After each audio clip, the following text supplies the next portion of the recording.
Hola, bienvenidos a este video de física de CPU. Yo soy Javier García, docente del turno noche, y les voy a explicar cómo resolver un par de ejercicios de parcial que incluyen el tema fuerza gravitatoria.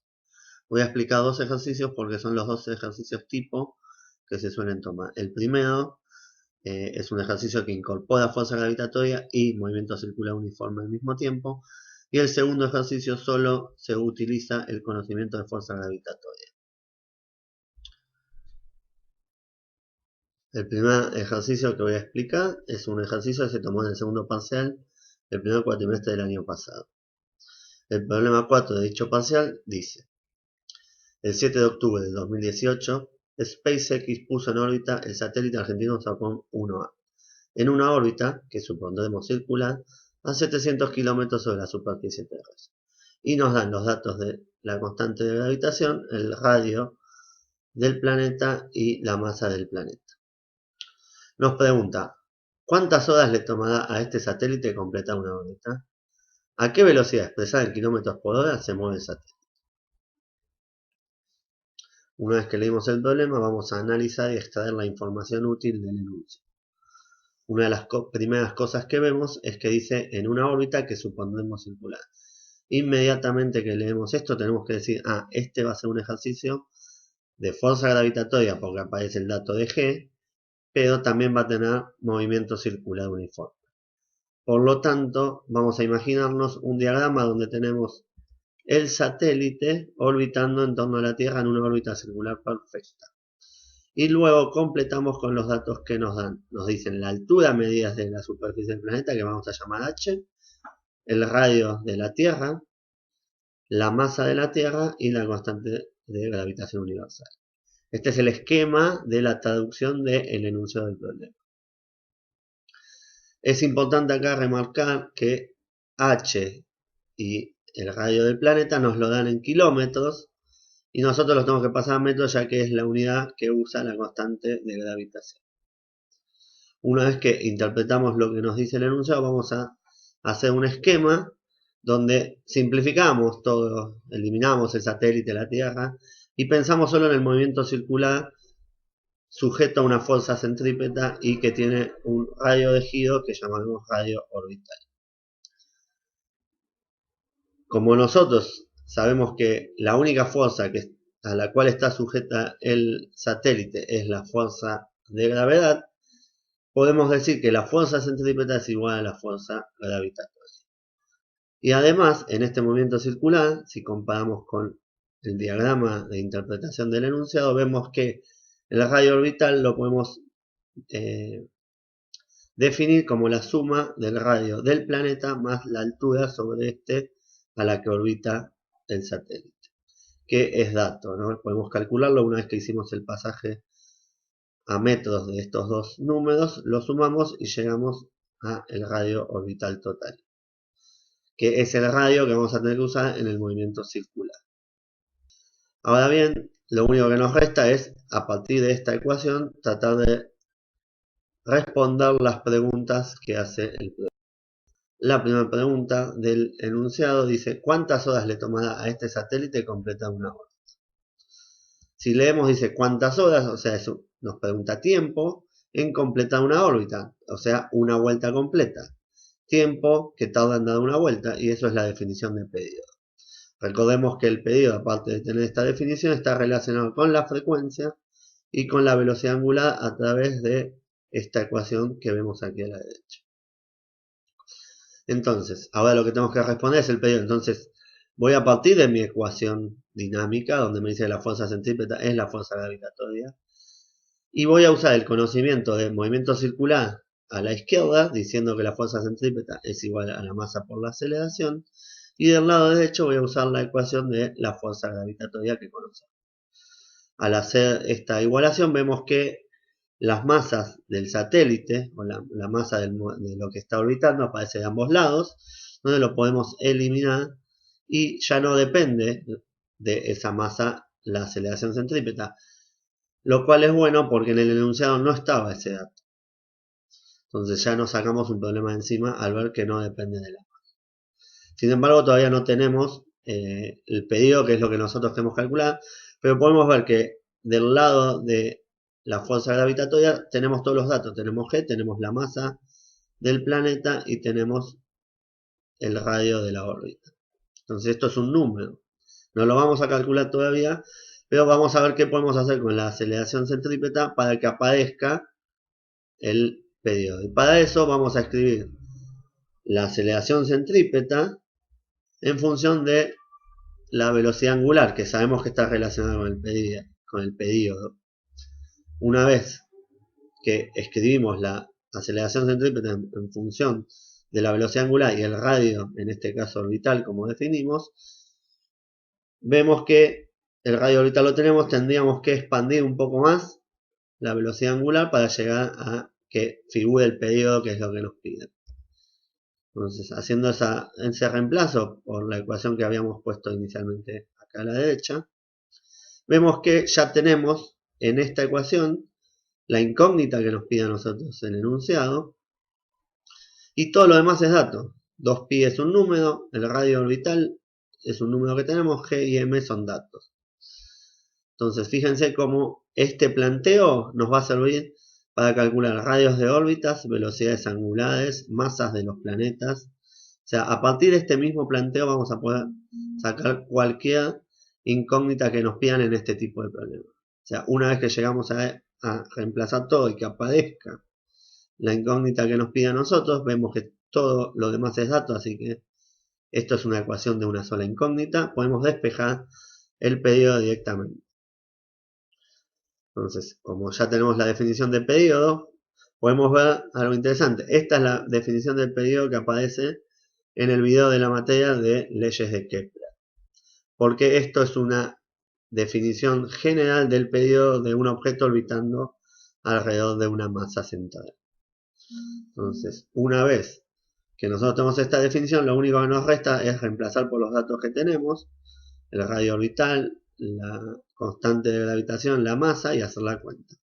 Acá muestro unos resultados intermedios para que ustedes vean más o menos cómo van siendo los cálculos.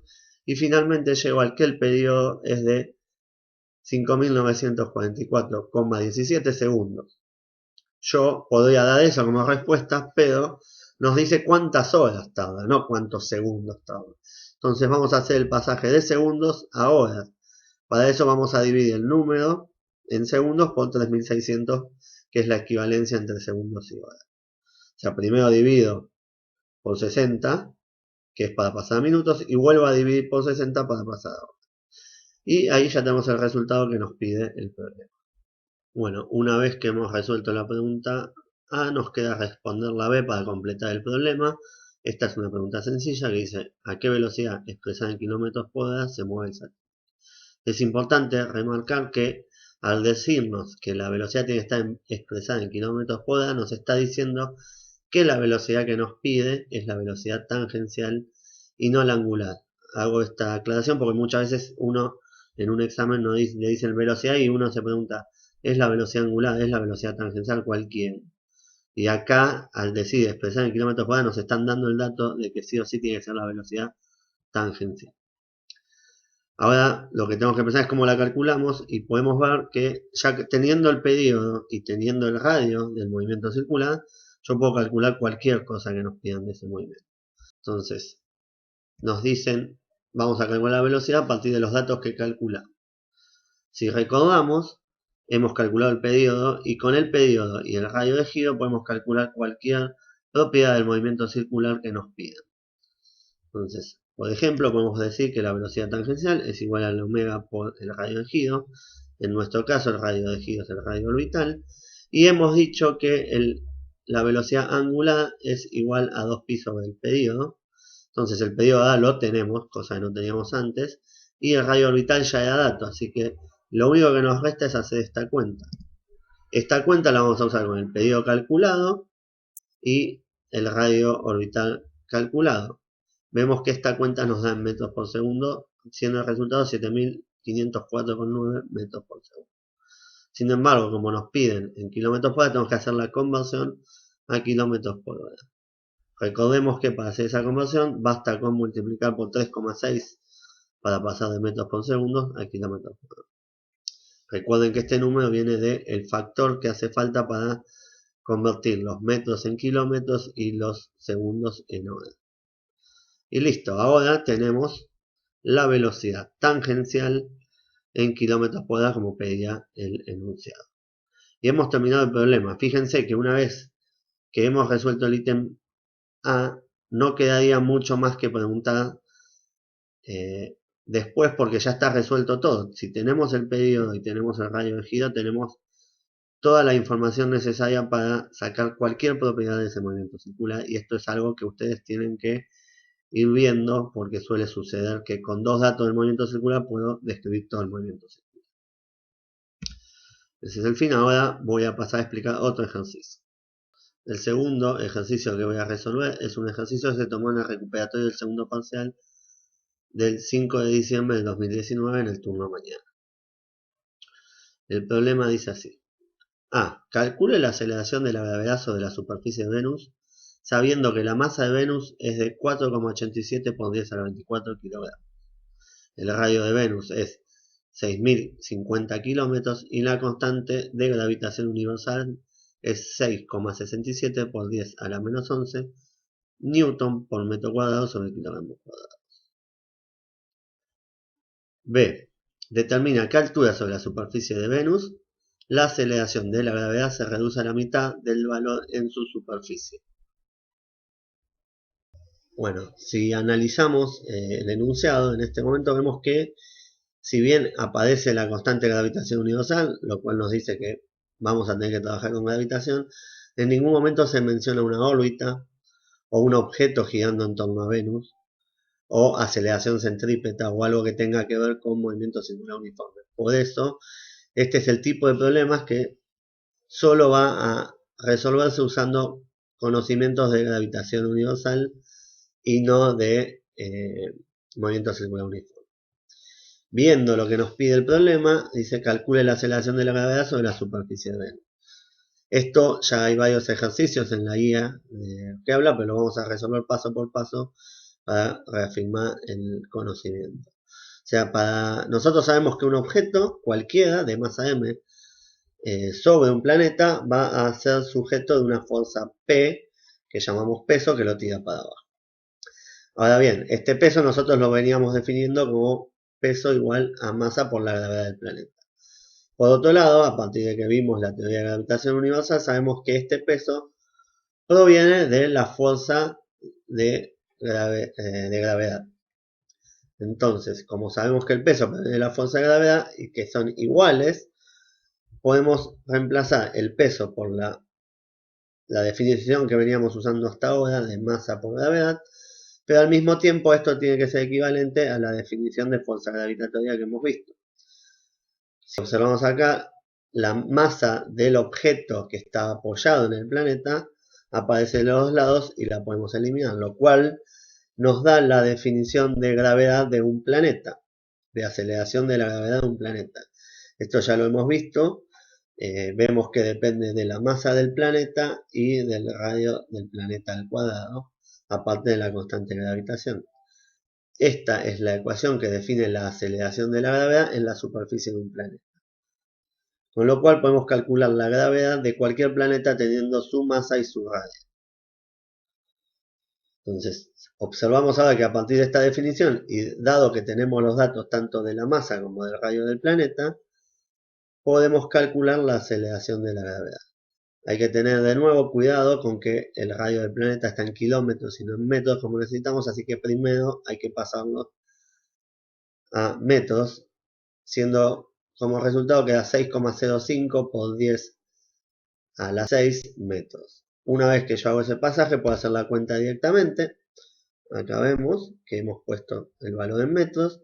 Y esto es una cuenta que podemos hacer sencillamente dando como resultado que la aceleración del planeta Venus es 8,87 metros por segundo al cuadrado. Esta es la aceleración real del planeta Venus, ya que estos son los datos reales del planeta. Y vemos que es cercana a la de la Tierra, que es 9,8, porque el planeta Venus tiene un radio parecido y una masa parecida. Tiene un poco menos de masa que la Tierra, por eso es un poco menos la gravedad que aparece. Listo, hemos resuelto la primera parte con una simple ecuación muy sencilla donde teníamos todos los datos y lo único que teníamos que saber es que el peso de un objeto es debido a la fuerza gravitatoria. O sea, podemos definirlo como m por g o podemos definirlo a través de la fuerza gravitatoria. Una vez calculada la aceleración sobre la superficie del planeta, podemos pasar al ítem B del problema. El ítem B dice determinar a qué altura sobre la superficie de Venus la aceleración de la gravedad se reduce a la mitad del valor de su superficie.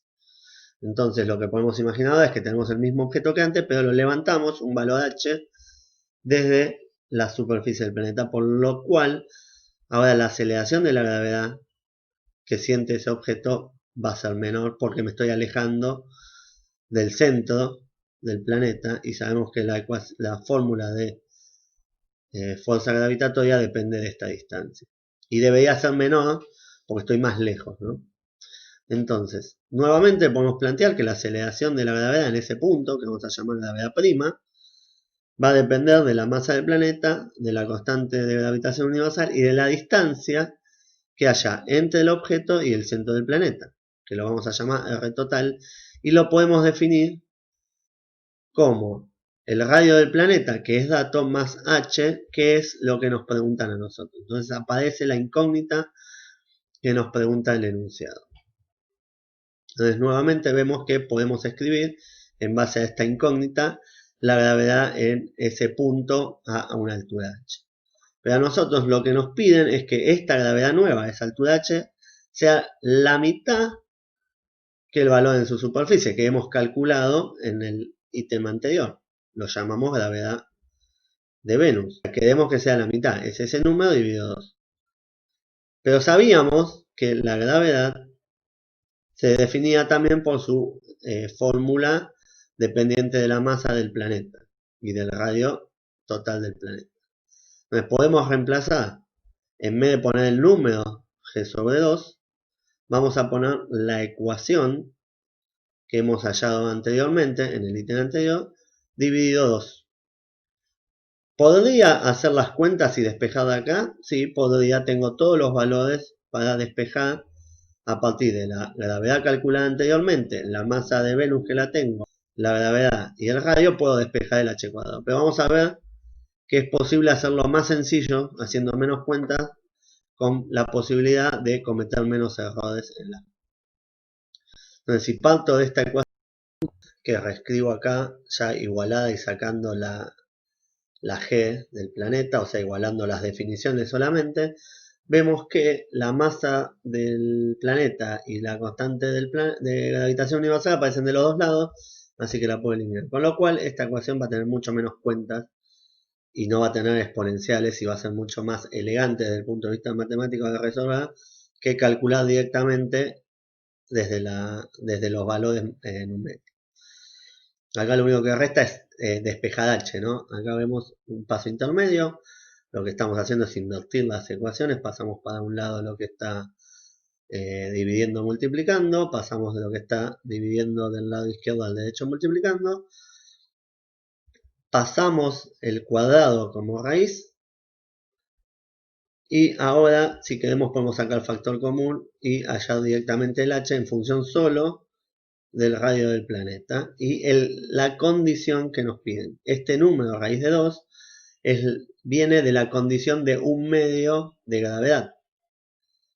Entonces, si a mí me pedían que sea 1/3 la gravedad, en la altura a la que la gravedad es 1/3, lo que va a aparecer acá es una raíz de 3. O me pueden pedir 1/4, o me pueden pedir 1/6, lo que quiera. Yo voy a cambiar este número y voy a poder calcular fácil la h. Por eso es un resultado bastante más elegante y general. Ahora esta cuenta es muy sencilla, podemos multiplicar dos números, podemos calcular la altura a la que tiene que estar este objeto para que la aceleración de la gravedad que siente sea la mitad. Esta altura la podemos escribir tanto en metros como en kilómetros, siendo en kilómetros 2480, y esa ya es la respuesta del enunciado que nos piden, ¿no? Puedo dejarla tanto en metros como en kilómetros, no hay ningún problema porque el enunciado no especifica. Y eso es todo. Este tipo de problemas es clásico que se evalúe, que se tomen los parciales, porque tiene gran contenido teórico, digamos, de que ustedes tienen que manejar muy bien la definición de peso y gravedad, pero tiene pocas cuentitas y se hace muy rápido en unos cuantos pasajes de términos. Bueno, eso es todo lo que voy a explicar en este video, espero que les sea útil. La idea es que ustedes, a partir de estos videos y de estas explicaciones, puedan resolver otros problemas de parciales que van a ser similares y van a tener muchas cosas en común. Les dejo los canales de comunicación y nos vemos en la próxima.